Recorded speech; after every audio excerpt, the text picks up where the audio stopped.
Okay, so mental health in the Black church is a very interesting topic to me, and it's also something that I feel doesn't get properly addressed a lot of the times.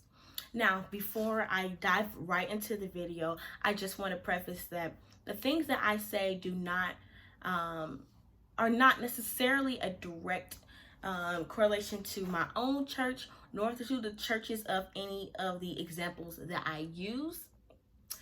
So I'm not, what I'm basically trying to say is, I'm not coming on here to say, oh, this church is bad or this church is doing something wrong. There's a generalness about the things that I say. However, that doesn't mean that it does not apply to my church or the churches that other people may attend. Okay? Does that make sense? I just want to say that because I do know that sometimes my videos might be controversial to its viewers. A lot of the audience that I currently have are members of my own church. And I mean, if it does apply, then how about let's examine, what okay, if whatever applies to you, examine that. Don't just say, oh, she's talking about me, blah blah blah, I'm gonna turn it off. Like, let's examine this. Like, why do I feel this way, and why do maybe others feel the same way? And let's talk about that instead. I'm not trying to talk about anybody when I say this, but I just want people to,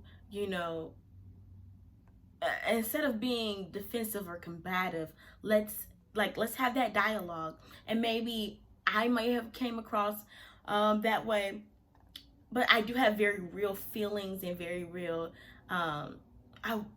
frustration. So I'm just showing that, I'm just expressing myself, and maybe people are taking it the wrong way. But my mom and daddy used to say, you only hit dogs holler. So you take that as you will, because there's a lot of things that has happened to me personally that just made me feel the need to even get on this platform and have the type of channel that I do have.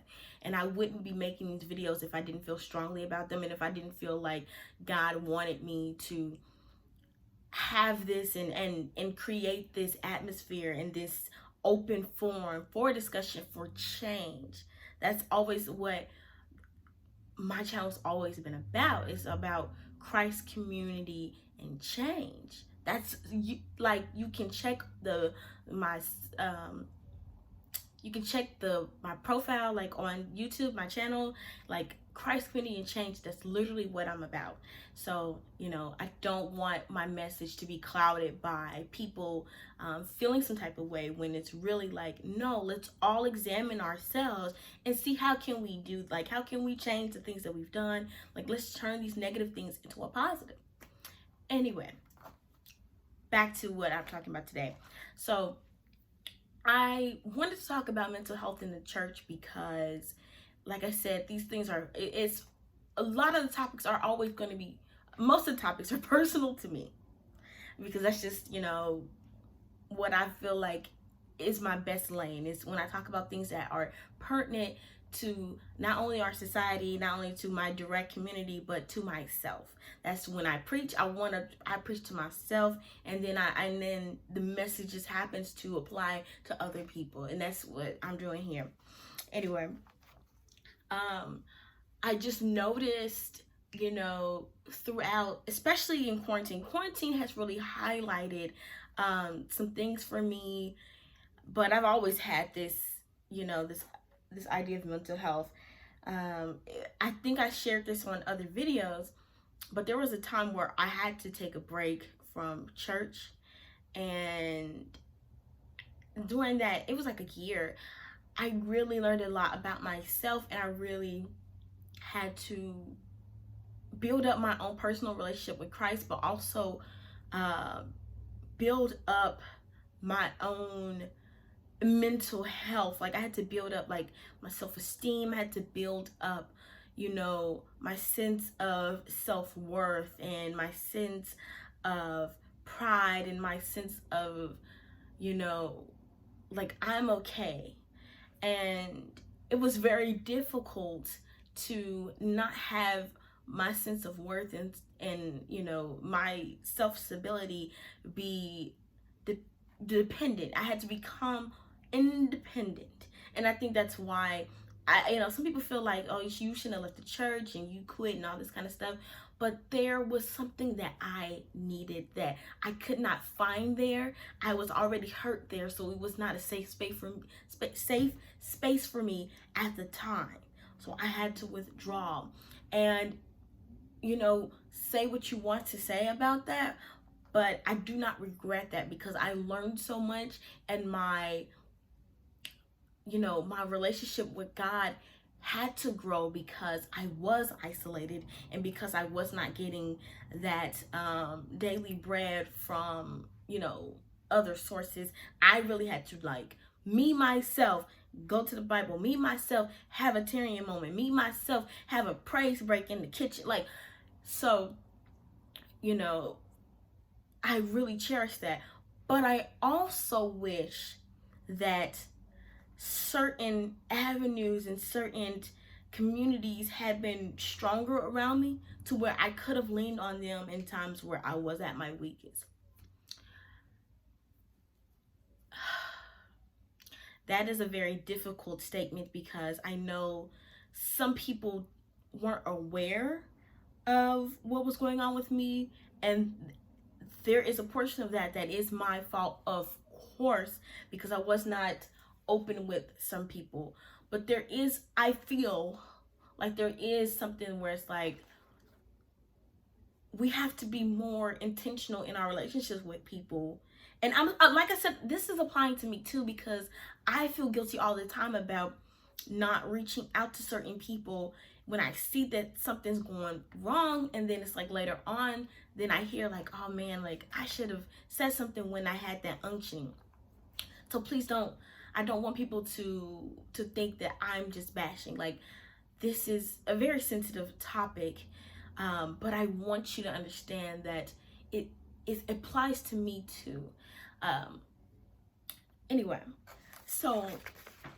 Anyway, mental health in the Black church specifically, and I want to have that caveat there because I don't really have experience with churches that are not Black, to the degree where I can talk about this issue. But I do know that mental health in the Black church is sometimes not perceived or not directly valued. And what I mean by this is that I hear sometimes of people's messages where they talk about people who have faced these issues as though, it's not serious, as though they shouldn't have gotten to this point. And I just think that it's very unfair to say that it's a lack of faith or anything like that when look, at the end of the day, we're flesh and we're gonna be weak. And the devil is very busy and he's been on his job longer than I've been around. So excuse me, for having my weak moment, and also there's a very real instance of actual chemical imbalances in people's brains to where they have a harder time and they have to take the medication and all that kind of stuff. And I think that it's not very fair when we want to say, oh, all you need to do is just pray it away. I'm sorry, that's not very good advice. But before we dive into that even further, I'm just going to give a really quick definition about what is mental health, and then we're going to go into more of the facts. So mental health includes our emotional, psychological, and social well-being. It affects how we think, feel, and act. It also helps determine how we handle stress, relate to others, and make choices.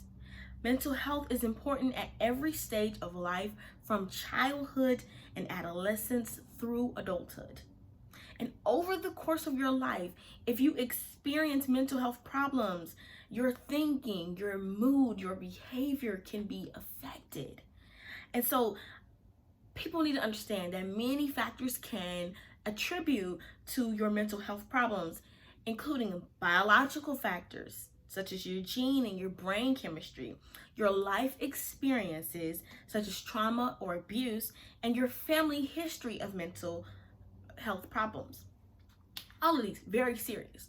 So why, when we are in church, do we sometimes downplay or even you know, denigrate people who face these mental health issues? Oh, they're being dramatic, or it's not that deep, it's not that serious, or you just need to pray it away, you're not strong, your faith isn't this or that. Like, and I'm not like, I'm not just pulling this out of a hat or something. No, this is real. I've really sat in churches. I really, listened to sermons where they talk about people who have these issues, talk about people who wanted to commit suicide as though they're being dramatic.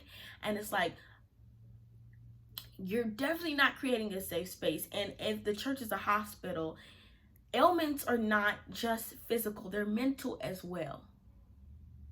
And I just don't believe that God wants us to cast those people aside and to talk about them as though, these things aren't real, as though they're not important. They're very valid, they're very real, and there's different levels.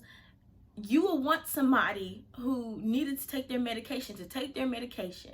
Nobody in our society, I don't believe, thinks that, oh no, don't take your medication and just pray it away, and the cancer's gonna be gone without you going through all the proper channels. No, we know that we have modern medicine. We know that God allowed us to have these advances in our technology and in our knowledge to where we can address these problems better than what we've done in the past. So why, when it comes to mental health, there is a stagnant group of people where they're not taking it as seriously? That is so scary to me.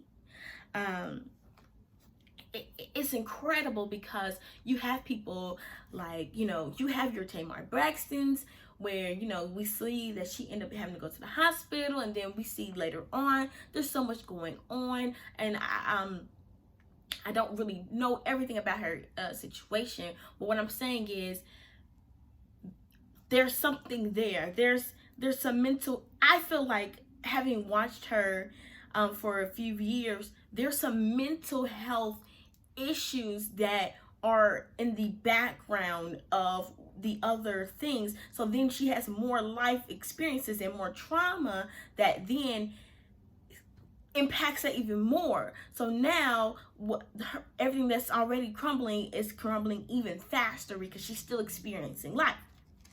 Now, that aside, I don't want to just focus on her, but there's a lot of different people, like Kanye, who actually, I believe he even came out, like, he actually has a disorder, but he has these manic episodes, and and yes, I'm using Hollywood examples, but it's to show and to illustrate that it's on every level. So it's not just poor folk that's going through this. Like, mental health is very real, it's very serious. And I think that a lot of times, because we are ignorant of just how impactful it can be, or maybe of some of the signs, and also there's just been a stigma in our culture because we rely so heavily on religion that we do not educate ourselves properly on these issues. But I think, yes, we rely on religion because God is, and he can do incredible things, and he can help you heal mentally. But I think that our application of it is not always the right method. But before we dive into that, I want to just give a few examples of, early warning signs that somebody around you or you may be living with mental health problems. And like I said, this applies to me too, because I know that I am frequently depressed, and it is something that I battle with daily. Like, I it's such a struggle, and after losing my dad, it only capitalized, and there's so much that I have to war with all the time. And I just feel so upset when I see that people are making fun of these problems and issues that people are facing, and like, it hurts my soul. Like, truly, it hurts my soul, because I know that I'm not the only one dealing with this. And then you feel like you don't have a safe space to talk about this in church, and you're supposed to feel safe in church. Let me calm down. But anyway, here are just some early warning signs. I'm not saying that you need to go up to somebody and say you're depressed or you're this or you're that. Definitely not that, but something that I want you to be cognizant of, so that if you do see these signs, maybe you check on your sister, your brother, in Christ, and just say, hey, if you want to talk or whatever, like, I'm here, blah blah blah. You never know, like, just that, even if they don't share with you the things that they're going through, sometimes just the reminder that somebody is willing to talk, willing to listen, is what you need. So anyway, let's get right into these early warning signs. So if they're experiencing, or you're experiencing, one or more of these behaviors, it could be an early sign of a problem. So eating or sleeping too much or too little, pulling away from people and usual activities, which of course, you kind of have to, because of quarantine and everything, you kind of have to with that one. Having low or no energy, feeling numb or like nothing matters, having unexplained aches and pains, feeling helpless and hopeless, smoking, drinking, or using drugs more than usual, feeling unusually confused, forgetful, on edge, angry, upset, worried, or scared, yelling or fighting with family and friends, experiencing severe mood swings that cause problems in relationships, having persistent thoughts or memories you can't get out of your head, hearing voices or believing things that are not true, thinking of harming yourself or others, inability to perform daily tasks like taking care of your kids or getting to work or school. Let's see here. All of those. So I know some of you may identify with some of the things that I read. Also, that's where discernment comes in, whether or not you feel like these things apply to you or apply to somebody that you know. But it's definitely something that I want people to analyze. And if you need to, write down the things that I've said. And I would try to find a link to what the facts that I'm using and put that in the description as well. That's what I usually do. So definitely check the description of this video so you can get more information. But we're gonna continue on, and just give me a second because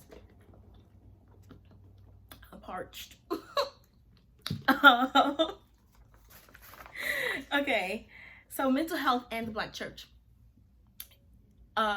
So what's so crazy is a lot of literature suggests that African Americans are much more likely to rely on faith, which we already knew. Like, if you are Black and you go to church, you already know that we rely on faith as our coping mechanism for dealing with depression, anxiety, and things of that nature. And we don't really use mental health professionals, which I think that that's where we face that imbalance, and that's where we face that greatest challenge, because a lot of people think, okay, let's just put it this way. There's some pastors who have educations, but a lot of them is just, theology based. They're not a lot of them are, psychiatrists or anything like that, but we rely so heavily on that unit to have those coping mechanisms. And while I truly believe that prayer changes things, and that prayer is integral into what you need to be doing, because prayer is nothing but it's your communication with God, of course, but it's also meditation, which is very helpful.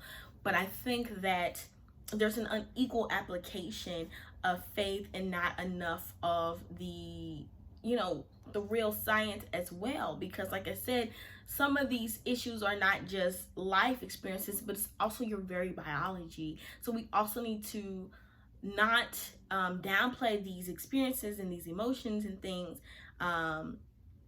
to just being people being dramatic. We need to actually encourage each other to really seek help, really seek professionals. And there's different apps like BetterHelp and Talkspace that I want to utilize, and that I want to encourage other people to definitely invest, like take a look and see, because I think it'll be so much more beneficial if we could use those different things.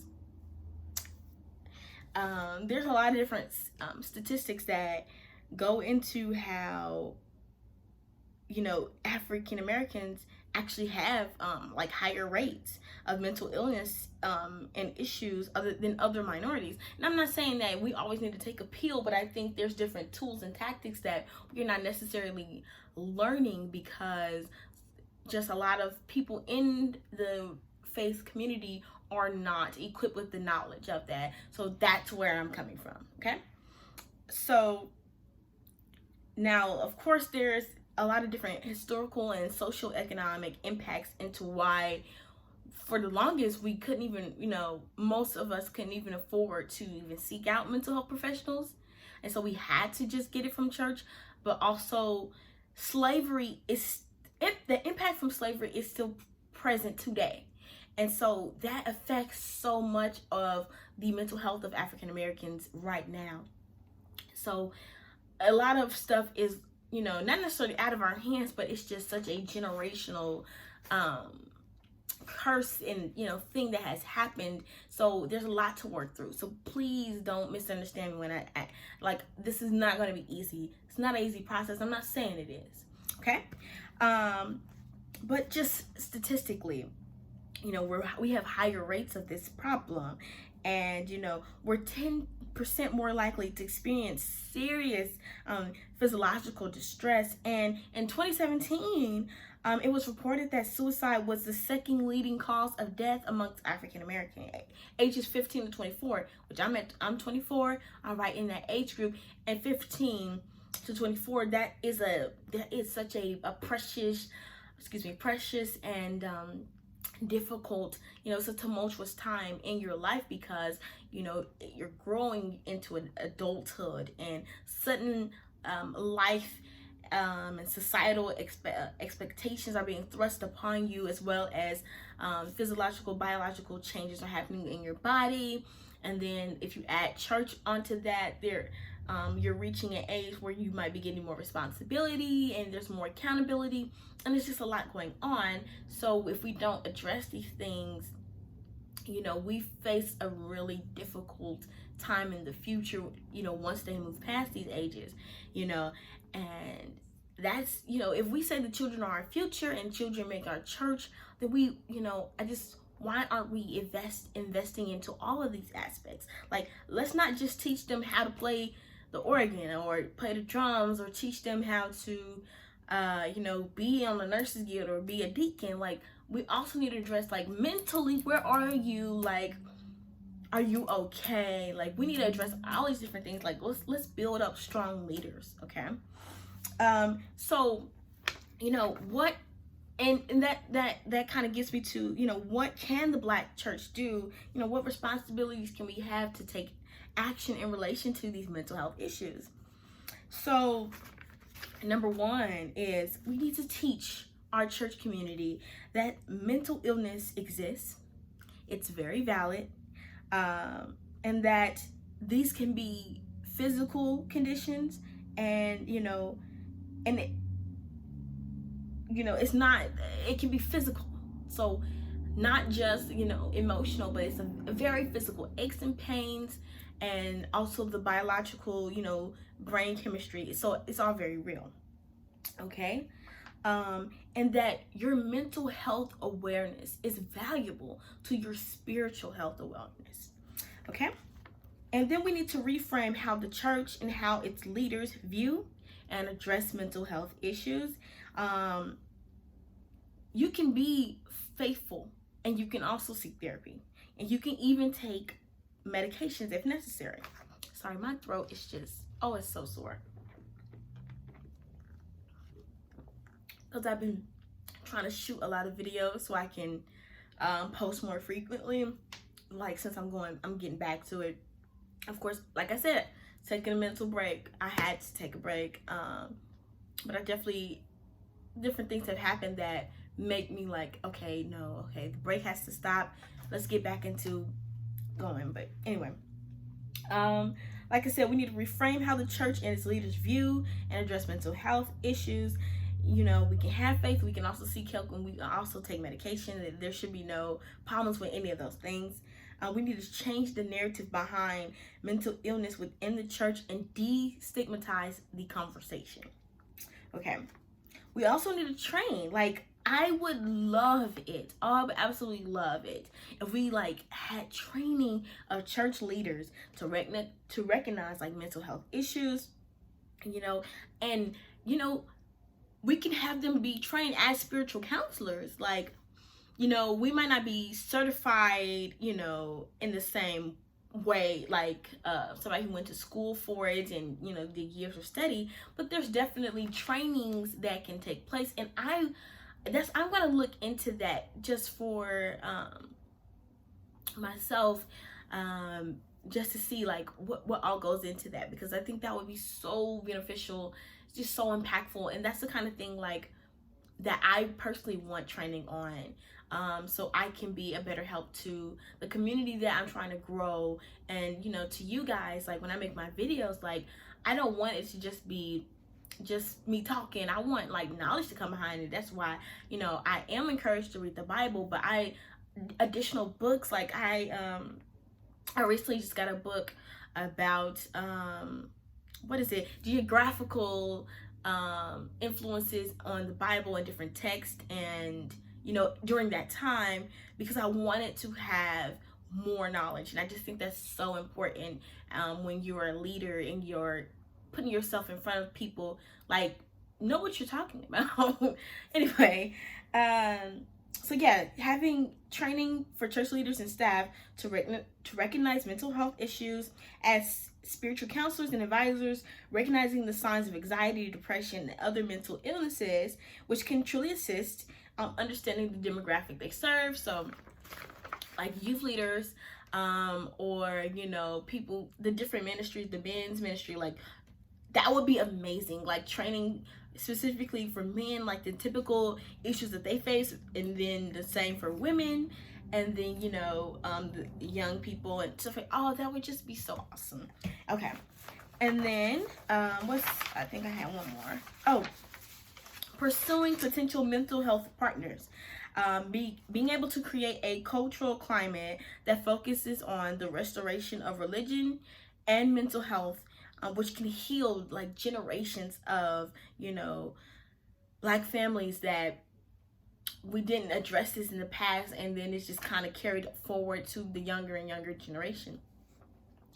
So to plainly say this, basically, just along with the training, finding people who are, you never know, it might be psychiatrists or whatever, and mental health experts in your church currently that maybe didn't see an avenue into where they could be used. And then it's like pursuing these people who have that knowledge and saying, you know what, we would like to focus on this issue, and can you help us with this? Can we maybe build a mental health ministry that, you know, we have trained people that can, you know, they're just there to talk to, you know, some type of discipleship program or something that we can build up in our churches individually, or maybe a group of churches collaboratively create that would be beautiful too.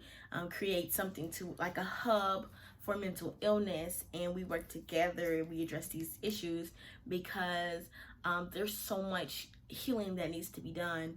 And I mean, I feel like that's what we all need to be working towards, like healing each other. And you know, God can help us with doing that, and I don't think that he would be upset with us, you know, getting more information about this, getting the training, and getting, you know, the professionals, and becoming aware that you know, I think that that's something we need to do.